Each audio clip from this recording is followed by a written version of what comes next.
Welcome to Mission Evolution Radio Show with Gwilda Wiyaka, bringing together today's leading experts to uncover ever-deepening spiritual truths and the latest scientific developments in support of the evolution of humankind. For more information on Mission Evolution Radio with Gwilda Wiyaka, visit www.missionevolution.org. And now, here's the host of Mission Evolution, Miss Gwilda Wiyaka.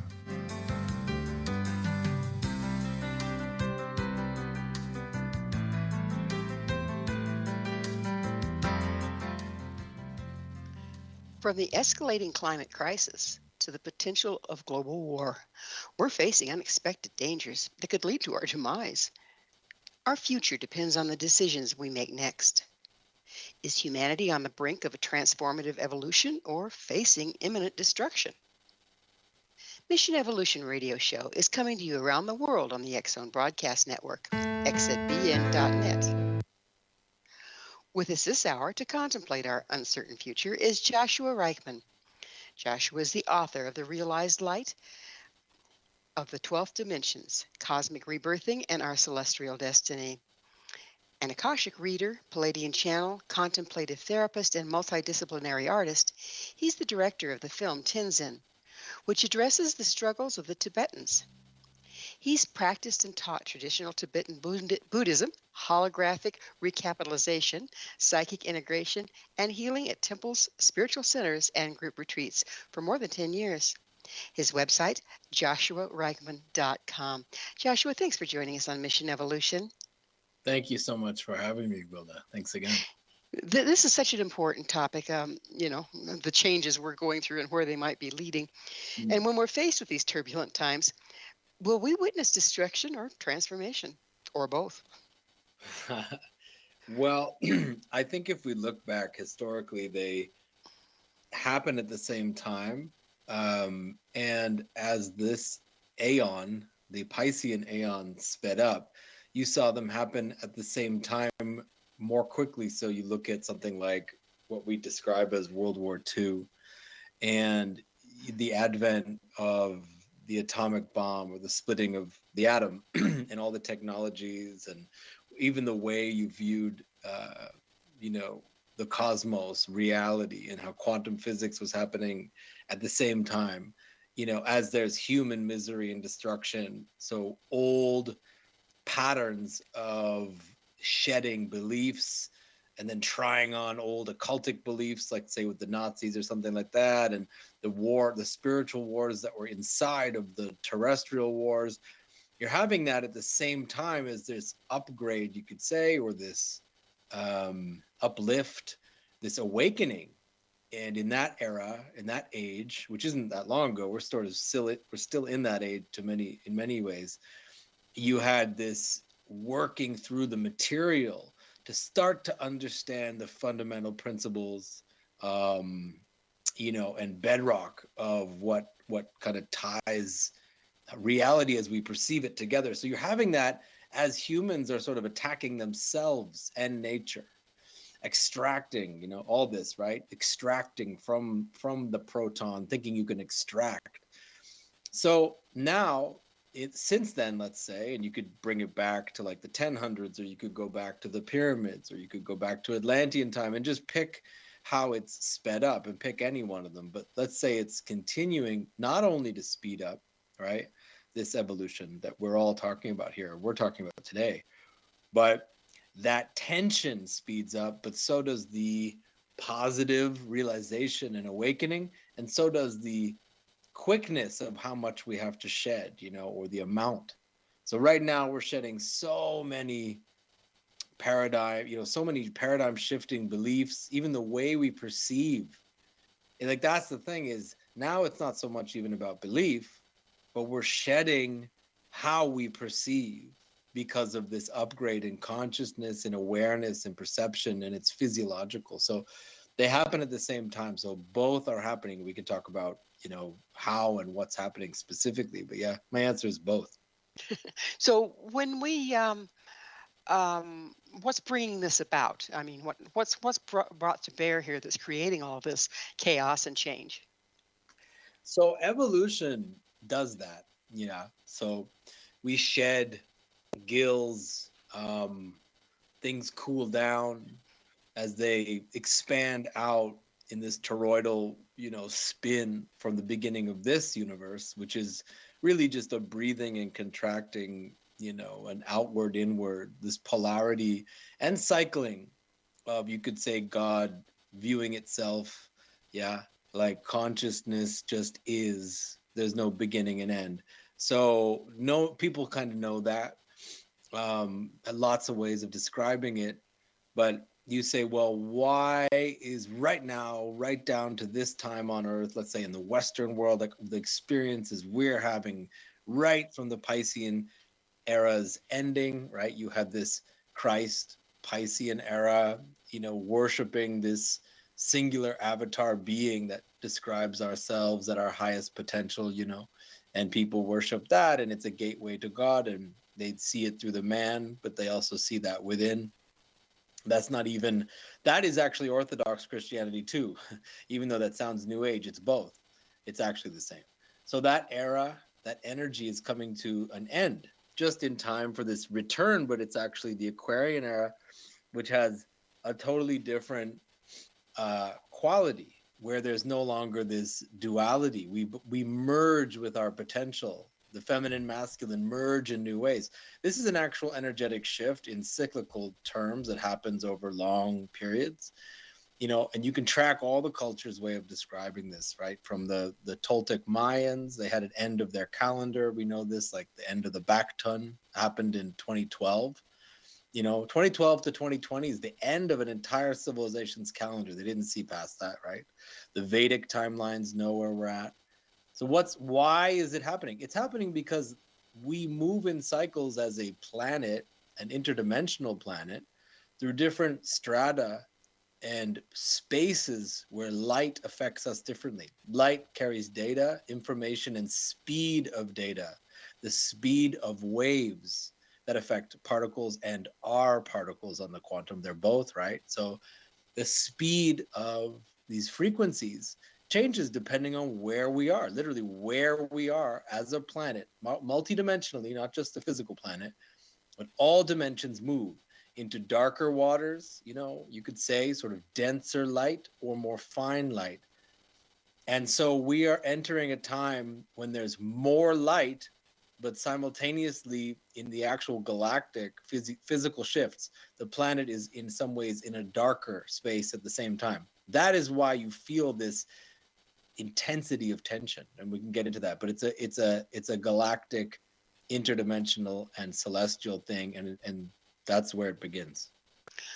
Well, given how volatile this is, the situation is becoming on the planet, and from the standpoint of just sitting here looking at what's going on physically to the planet and to us, is there the risk, even though it's a transformational time, is there a risk of a demolishing time where we don't turn it around and the planet, or at least the people on it, no longer exist? Yeah, there's always the risk that in the timeline you and I are speaking within right now, as we join each other with our minds and perception, because there's so many timelines, like there really are. There's every possible experience in form is happening. But in the one we're speaking on that seems solid, as we keep re-emanating right here, and the listeners too, let's just take the trajectory we feel we've been on yesterday, in the last 10 years, 20 years, 100 years, and we naturally look at the politics. We look at the players on the chessboard. We look at everything from national, corporate, how finance, what is currency? You know what I mean? What is currency? Power, ego, sense of self, sex, nation, the quality of this. And then we get really real with it. And we go, okay, well, what's happening? Well, if we're honest, there are some serious threats to that. As people let go of the old paradigm, they hold on. It's like anything, right? If I told you to put down cigarettes or even an obsession in our mind, you say, well, I'm going to smoke my last pack. And then you smoke furiously on the porch or whatever for 2 days. It's worse than ever. So could that be the thing that tips the scales and gives people cancer, and then it's all over, or they fall off the porch because they're at night and they snuck out to have a cigarette and they fall off? Yeah. it can happen in this timeline. So, but we have protectors is something I want to bring in as well. Is we're not alone. You know what I mean? We're being aided in ways we can't always see. I've heard it said from various sources that, all the eyes are on the earth during this time. Mm. Have you heard that, and would you explain it, please? Yeah. So just like if we found a town uh, or a village or a community, not everyone in that town, village, or community would know that they're being supported, and protected. This happens all over the earth. There's protected islands that have communities that don't really know why planes don't fly over them. They don't know why the waterways are protected in certain ways, or there's no fishing allowed or roads built. You look at indigenous communities obviously decimated by industrialization and all the different civilizations and societies that have interrupted, because earth isn't just one civilization, it's multiple civilizations just smashing around. That's the reality.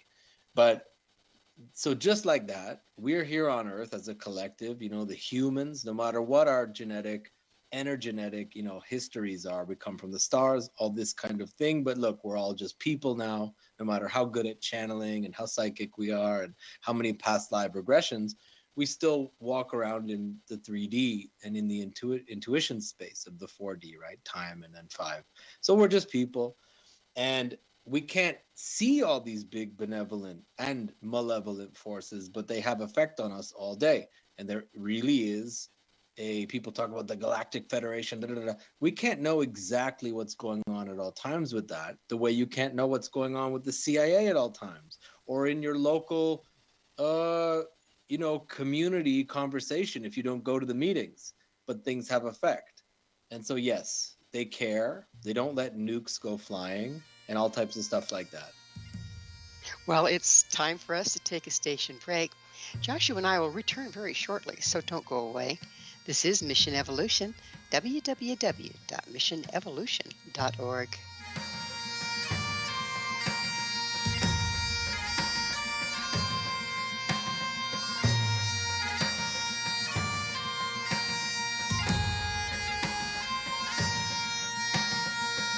One people, one nation, searching through the night. One people, one nation, searching for the light. One people, one nation, coming from the stars.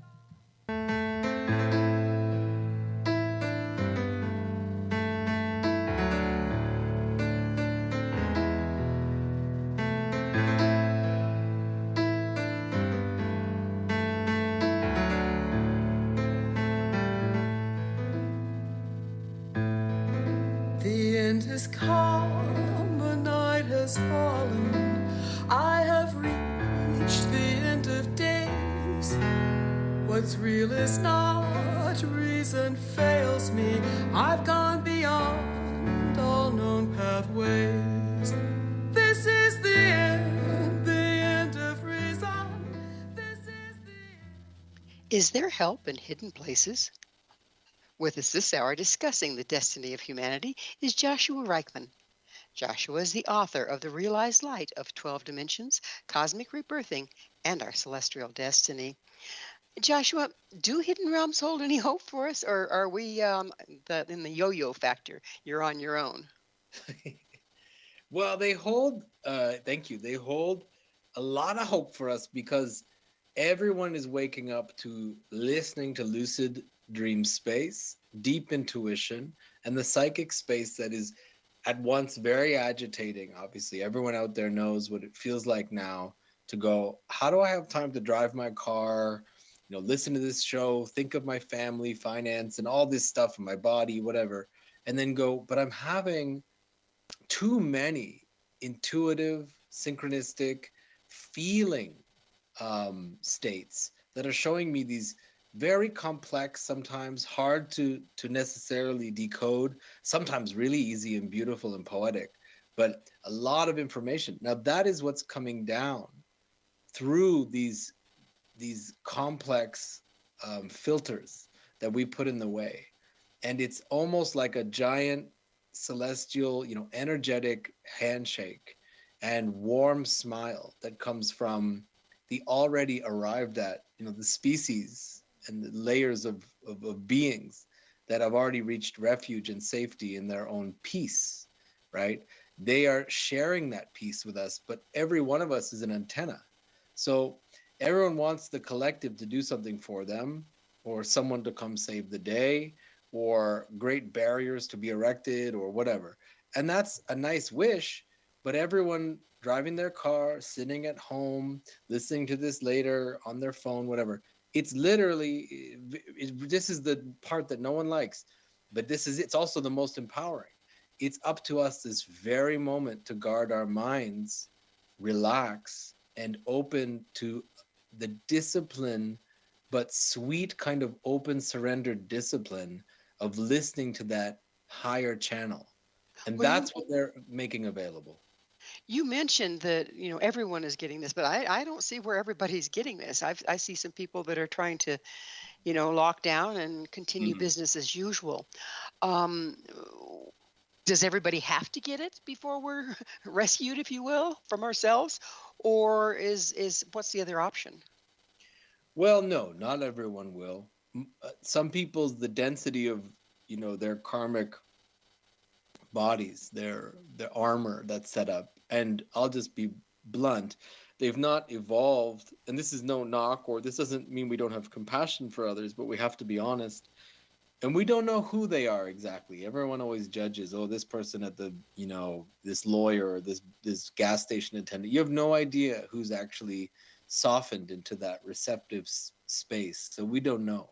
But you know, yeah, a lot of people have too much psychic armor, are not evolved or literally intelligent enough, you know, to take that call on and join this state of connectiveness, of love, of openness. And so what do? Well, on practical terms, I mean, I won't beat around the bush. I protect myself and my family by securing a reasonable but not paranoid relationship to how to think of the next 30 years of existence or 100 years on Earth, while simultaneously knowing that there's tons of people doing this to usher in beautiful new architecture to this planet, psychically and actually. How many? I mean, how long do we have to turn this around? How many of us will it take? Well, two things are happening. Fear is exponential, but so is faith. So when I share right this moment with people that they really can and should remember that sweet faith they have inside them, no matter what's happening in their life, like no matter what they've read or seen, no matter what story and narrative, it makes no difference what realm they're in. They can determine, I can determine what tone and frequency my mind state will be in. And it starts with surrender again, to stop, slow down. So I can spread that just as much as you can and we can now, and just as much as that negative spreading of isolation, paranoia, and that narrow point of view will spread. So we have, we have time. We do have time. We have You, time to find each other. you mentioned timelines. Um, does our mindset, if you will, our faith, our listening, does that determine what timeline we're on? And is there a different result at the end of each timeline? Yeah, absolutely. Um, it's funny because if you knew what you were thinking and feeling in the timeline that you just jumped away from and evolved from, you'd still be in it. So it's a catch-22. You're only here by virtue of that frequency, and this is the most positive timeline your energy body could conjure. Like for people listening, and for us three speaking right now, or two, this is the most optimal space of our faith we've arrived at. Yeah. And so it changes, but you have to sort of be the savior for your next mind state. right? For the next moment. And we hitch a ride on that frequency by connecting with a feeling. It's always about feeling. Yeah. When we're, and I've experienced this personally recently, either that or I'm losing my mind. It's like just a mindset shift literally changes my reality. What wasn't possible at one mindset, once I let go of that and I shift a little bit, then new possibilities open up. Yeah. Is this what we're supposed to be looking for? Is this the result? Does it result in jumping timelines? Is that what's going on? Yeah, that's 5D. Everyone who's waiting for a big celestial palace to drop from the sky and then they can go back to being who they were, but hang out in the gifts like Disneyland, had it wrong. You've been given a capacity and you are capable. That's what I was saying about people who, despite the distractions, that the spiritual technology of higher sensing is there, but it's just focusing it. It's like we were given this tool and it's like, well, here's the sword in your hand. You're like, well, I don't know what to do with it. And so some people just put it down and go, ooh, that's scary. I don't know. I don't like that. I'm going back to the whatever inside. Other people want to start swinging it around, but they're reckless and they just end up, chopping their arms off. And other people start to get comfortable with it. What is it to start realizing that every single thought is now ushering in the next thought, cascading new feeling tones, and those really do affect perception, and perception is the cosmos and is your world. And then it's like, whoa, gosh, I just want to watch TV, or I want to go back to scrolling on my phone, or I had a good job. Well, this is what it is to be the master of our minds and energy. And that is what the 5D is. We become energy determiners, and the realm changes the more beings do that. They come together in better realms. So, Joshua, where do you get your information? I mean, it's a mix, like all of us, of thinking and feeling like a person, and reading and learning, and other people who've transmitted feelings and ideas. And then there's a sensitivity and receptivity that's been there for me since I was little. And just knowing. It's like how, in a dream, you can know everything, or you have glimpses of what people call in the Dharma, yeah, or in any spiritual tradition, you call it realizations. It's not an insight. It's something that stabilizes in you and you know it now. So maybe I've had some of those happen enough times that when I speak right now, at least, everything I'm saying is not an idea. It's what I know to be true. So, would you call it channeling per se? Yeah, I think channeling is just having a lot of confidence and faith, and then staying open.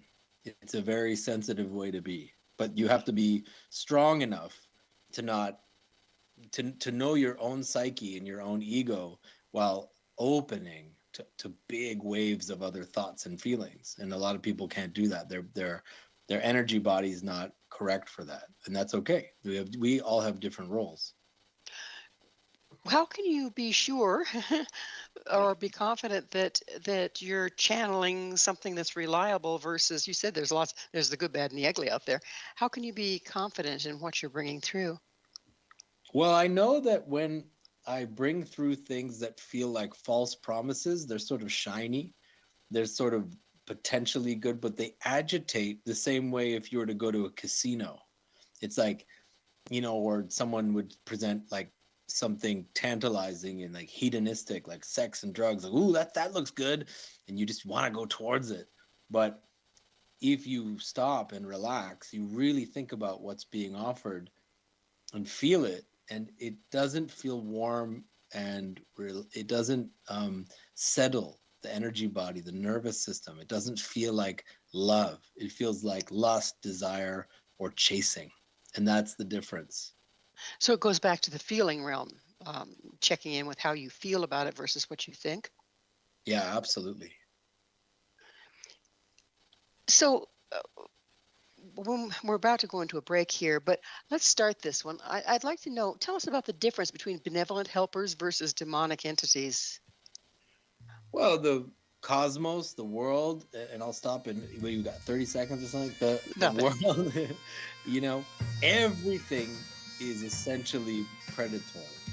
Well, So, guess what? We're going to yes. have to pick up on the predators on the other side of that break. Okay. Joshua and I will be right back to continue our discussion, so stay right there. This is Mission Evolution, www.missionevolution.org.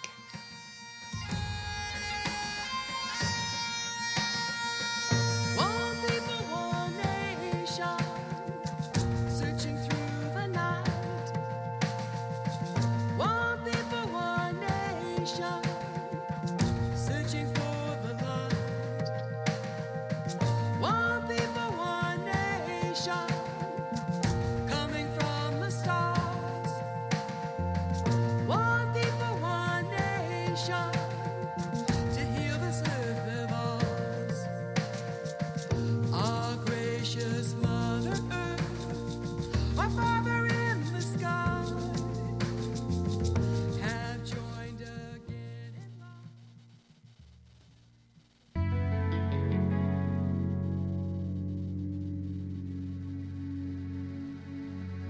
May you walk in beauty. May you walk in beauty. May you walk in beauty. May you walk in beauty. Beauty above, beauty below. Is there guidance to be found in ancient prophecies? This is Mission Evolution, missionevolution.org. With us discussing cosmic reawakening is Joshua Reichmann. His website, joshuareichmann.com. Before we go into the cosmic entities and all that fun stuff, or the ancient prophecies, let's continue what we were talking about when I asked you um, about the benevolent helpers versus demonic entities. Yeah. Well, I guess what's to be said is that everything is seeking life, right? And things, beings, creatures, consciousness itself in the form of minds, right? Different splintered minds, which is everything. Like a fractal cosmos is really one consciousness, but it's having singular experiences. And just like you and I, we seek shelter, safety, and then we want support, love, connection, and then we even build other bodies through family, let's say. So humans have a nice rhythm if they're doing it safely and in a healthy way, right? In accordance with love, open communication, honesty, dignity, and strength, and all the other principles. Now, not every being does that. An animal, and all animals are all quite different from each other, but essentially they do things quite differently. They don't have those higher principles that they can articulate to themselves, right? We are language beings, so we operate differently. And now we're even higher level. We're like, we're feeling, thinking language beings all at once with a higher level. There's beings of higher levels than that don't need to do the things we do. They don't have lack, so they don't use currency, money. They don't kill for food, all that kind of stuff. And then there's lower beings who need other energy bodies, the energy, the feelings that come off of humans to feed on. We can't see them, but we know that experience. So it's all happening. And those things are real. So it's just like crossing the street. You have to protect yourself. When do you cross? Are you safe? Do you, and that's the physical cosmos. And that's also the astral realm where your mind and energy body reside. So are you talking like about spiritual parasites kind of thing? Yeah, absolutely. There's every layer. There's ones that are like microbiome ones, little tiny stuff that feed on us, and they have little consciousness. And then there's whale-sized ones, and then there's ones the size of galaxies. And then obviously beyond size too, just different sizes of energy, amounts of energy. That's enough to give a person nightmares. Well, I mean, let's be honest. I mean, and that's what it is. The humility comes from knowing our place, and We're just little organic beings, but amazingly, this is why humans are so special, is we're connected all the way up and down the ladder. We're full spectrum beings. We're pretty special. How can a person tell if they're subject to these parasitical things? Negative thinking, we all have it. Doubt, fear, lust, hatred, anger. I mean excessive lust. I mean not regular anger like waiting in line at the coffee shop and being frustrated or really mad at a family member for betrayal. This is normal healthy anger. I mean like unending irritability that's like toxic and is burning. Furious anger, maybe hatred at groups, things like that, where we really start to resonate into the field of anger, and it starts to take over our thoughts. Same with all the other emotional states, because emotion is where you look. Yeah, it's right there. It's right in our lives. You don't have to look for it elsewhere. So now let's get to the rebirth of humanity that's been foretold by quite a few Mm. people. Who all has, what are the prophecies? How does this all line up? Well, generally, the prophecies that I'm familiar with and people I know sometimes build their lives around, First Nations in Canada that I know of and other groups like that, and the Vedic timelines that I studied. And then also, like I said, the Toltec, Mayan timelines, it's they all, and also the Mesopotamian ones, right? The Hebrew calendared ones and the ones from before that even, going all the way back to the early Egyptian dynasties, and then the example the Atlanteans set out, right, which is kind of well documented now. They all kind of say that right around now, it's not by water, it's by fire that everything has to come down. And so a lot of people go, oh, it's going to be Mad Max out there. And that's not what I see. And that's not really what the prophecies event you really get at. What they're getting at is there's such a conscious shift that we won't even remember what we were before this shift. And that's the destruction of a type of ego, a type of self-regard and selfishness that's going to die. And it has to be burnt away. Do you think the burning refers to this increase in frequency we're hearing so much about? That's a really good way of putting it. And that's what I was thinking too. It's exactly that. That fire is actually consciousness. Yeah, exactly as you say. It's the body is shedding. It cannot hold. So that's right. That's how I see it. So how do the Tibetan Buddhism, yogic, shamanic, and Gnostic approaches intersect in this? Wow. Well, well, it's called Kali Yuga, as a bunch of your listeners might know.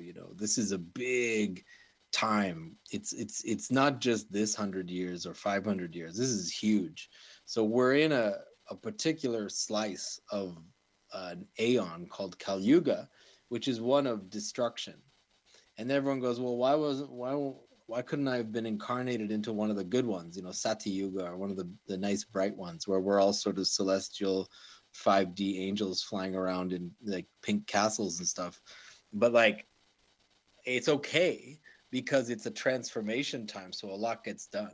The way they see Kali Yuga is that a lot of the spiritual technology is forgotten. We can't concentrate.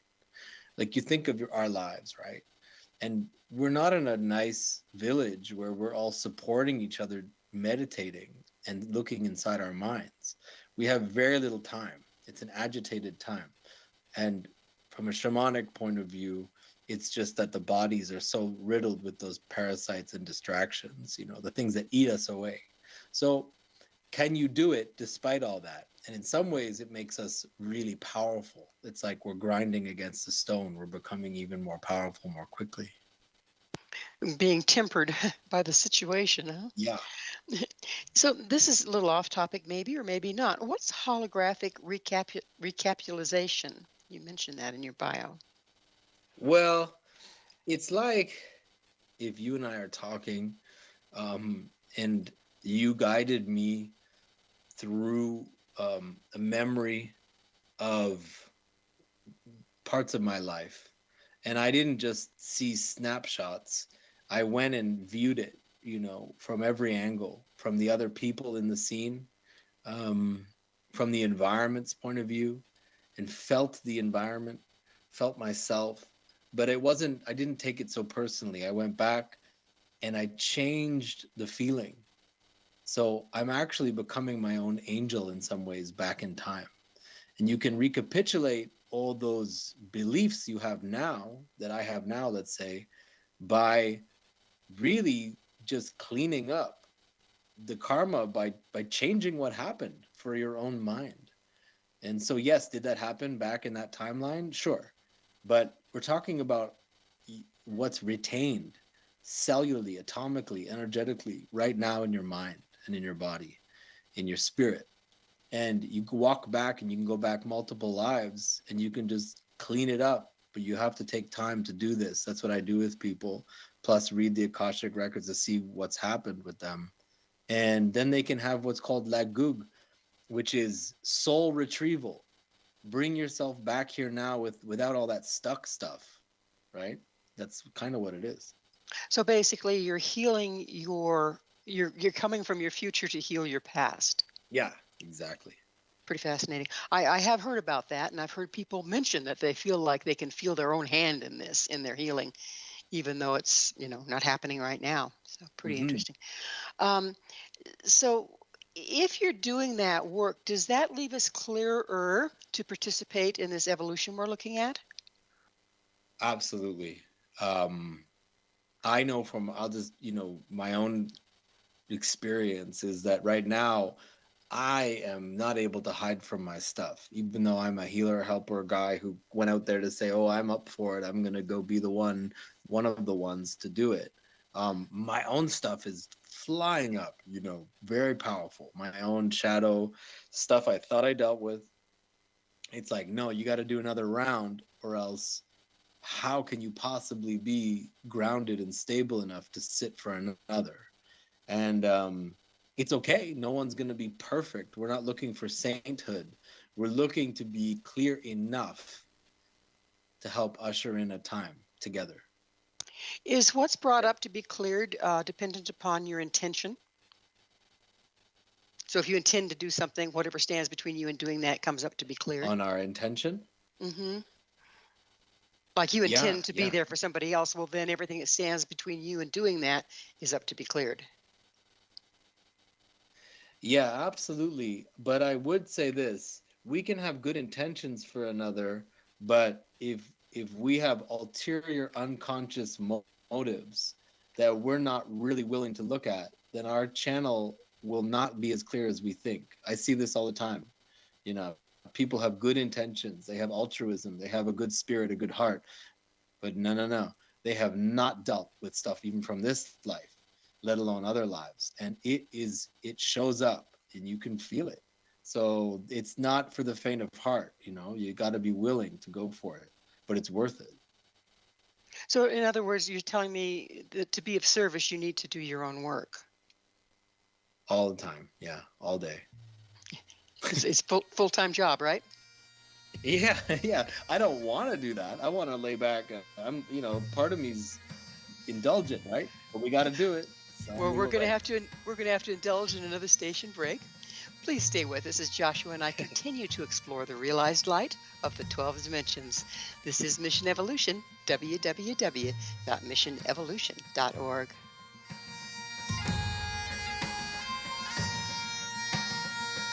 One people, one nation, searching through the night. One people, one nation, searching for the light. One people, one nation, coming from the stars. One people, one nation. All right, your next cue is ready. 15 seconds. Rob, you have a wonderful day, sir. I will give it my best. That's my guy. Josh, thanks for coming on. Oh, thank you so much. I appreciate that a lot. Thank you. Stand by, people. 15 seconds.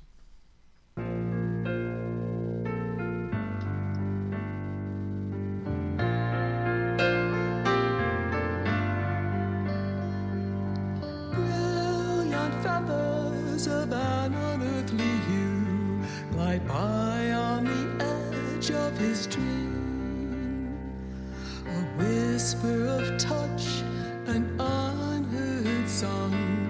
Whose bird takes flight, prompted by his broken heart.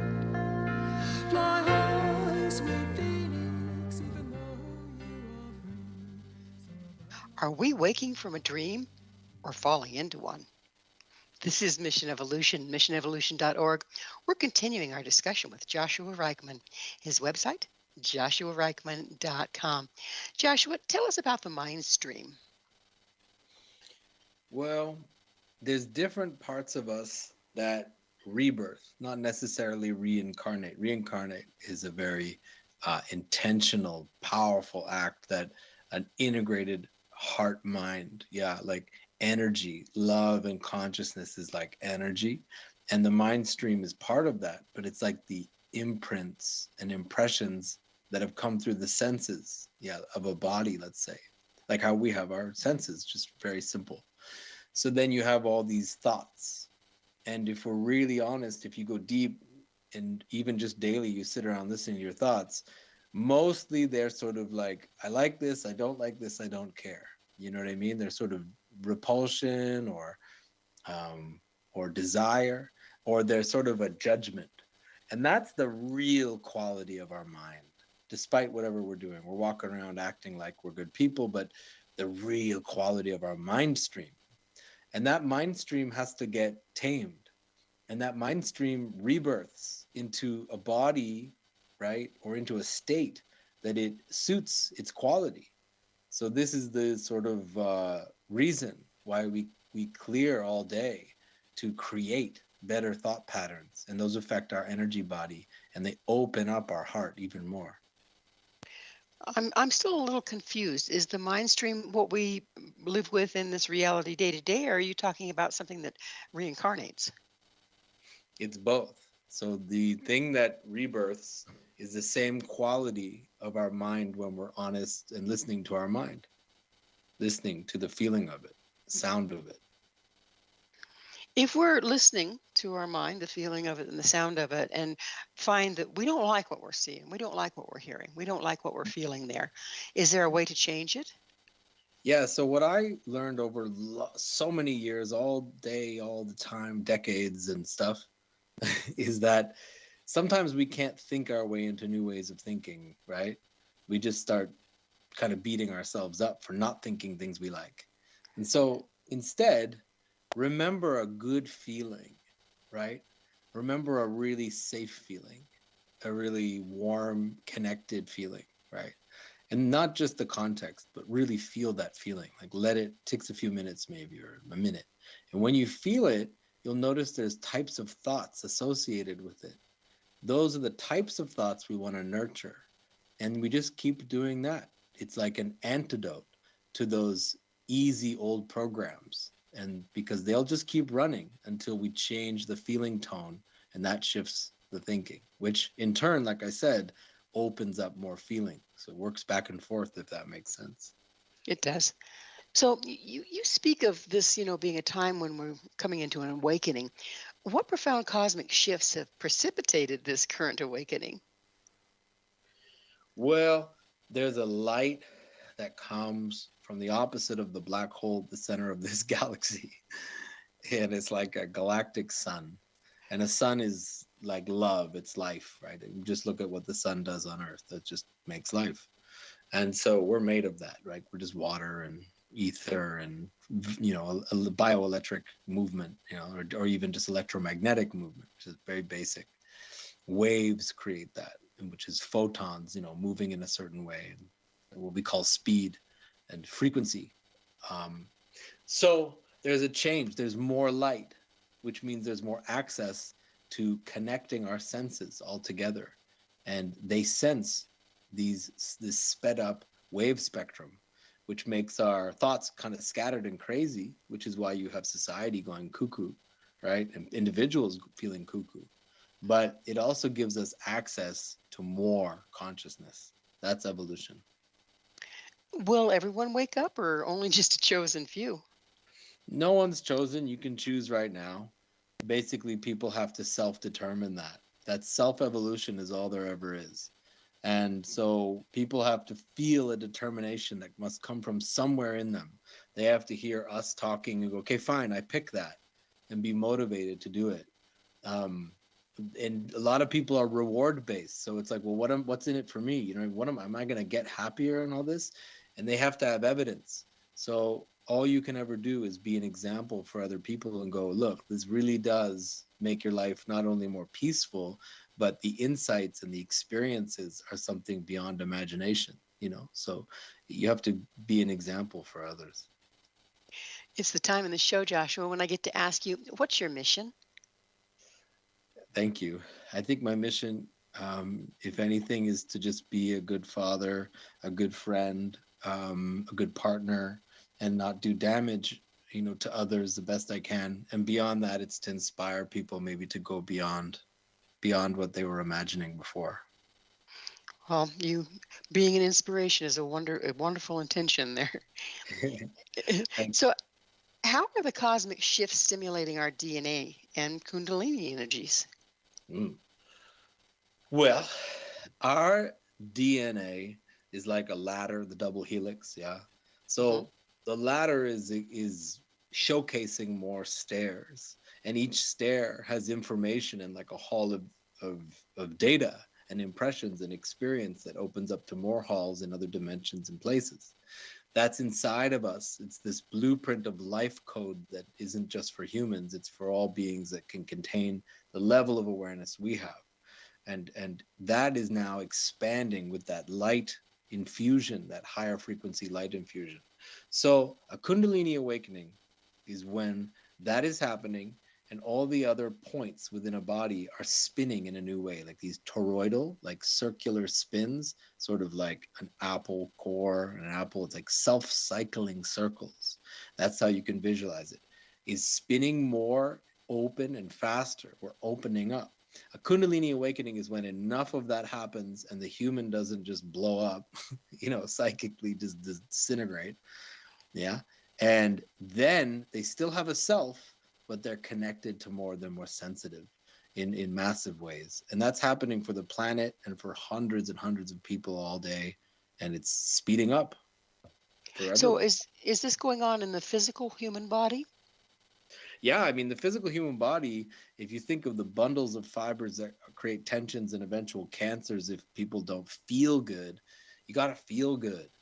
You got to feel relaxed. You know, we have to feel natural, you know, sort of ethical, warm. I would say ethical because it's like it can't come at anyone else's expense, but warm, pleasurable joy, happiness. Cells open up, things move better, all that kind of stuff. The physical body actually starts healing and letting itself circulate, you know, life force through the blood, through the bioelectric system, nervous system, and then you get a healthier physical body in many, many ways. How can you tell if you're undergoing this process? Well, you're going to feel terrible, and and it's going to be really rough. And most people face a lot of stuff they didn't think they were going to be able to face. And people's, I mean, to be blunt, people usually end up exhibiting a lot of writhing around, a lot of new haunting sensations and thoughts and feelings and visitations. They think they're going crazy, and you need support, you know, during that time. And you really need support, which is what I offer, others offer. You need people who've gone through it to say how to work with your energy, how to work with yourself and still be a person in the world, a mother, father, you know, whatever, just still be a person. It's very difficult. Is this the higher frequency pushing to the surface all of our restrictions? Yes, exactly. Making way for just the ability to flow in a more open-hearted, receptive way, more sensitive way. How do you envision us embracing our potential and achieving enlightenment at this time? Well, people really need to take care of themselves. And the only way to begin for anyone, no matter where they are on the path, if they think if anyone thinks they're enlightened out there, whatever we think, we have to be honest. You need peace. If things don't feel peaceful, it might start with saying no. There's a lot of things people are starting to say no to right now. relationships, scenarios, environments, work, jobs, whatever. And that's the beginning. You got to close the gates down from things that are draining us. And that will begin a genuine process of refuge that leads to enlightenment. Is this kind of a form of following your joy, following your feeling self instead of what you think should happen? Yeah, the shoulds have to go. They're old programming. And people often go, yeah, but you don't understand. I have a family or I have to pay a mortgage or whatever. And it's like, don't worry. No one's saying to drop everything and walk away with kind of an undiscerning, crazy, undisciplined point of view. It's just that there is a graceful way to start aligning with this higher sense of purpose and self-love, not the ego, but the love, remembering the love within, and then naturally drawing boundaries, not forceful boundaries, naturally saying no. And those things will just glide out of our lives. And it's a better place to be. Does this kind of automatically happen as we go through this shedding process and removing our restrictions? Yes, but also this is where people don't like this part, but they have to deal with it. When we begin this process, we will very likely be attacked by, and the same with the world, right? Look what's happening in the world. It's a waking up, but like you asked at the beginning, it's attacking, you could say, itself. But spiritual people are being attacked. Thoughtful, loving, open-hearted people feel more attacked than ever.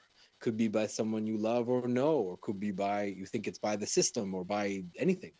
It's not that we should give in to fear or feel sad or self-pitying. It's that we have to be honest. That's what happens when the light is turned on. Well, unfortunately, we are out of time altogether. Joshua, thank you so much for coming on the show.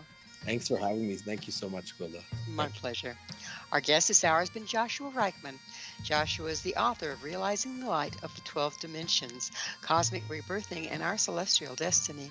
To find out more about Josh and where you can find his book and all he has to offer, visit his website, joshuareichmann.com. This has been Mission Evolution with Gwilda Wiyaka. For more information or to enjoy our archived episodes, visit missionevolution.org. But be sure to join us right here next time. This mission will continue, bringing information, resources, and support to our evolving world.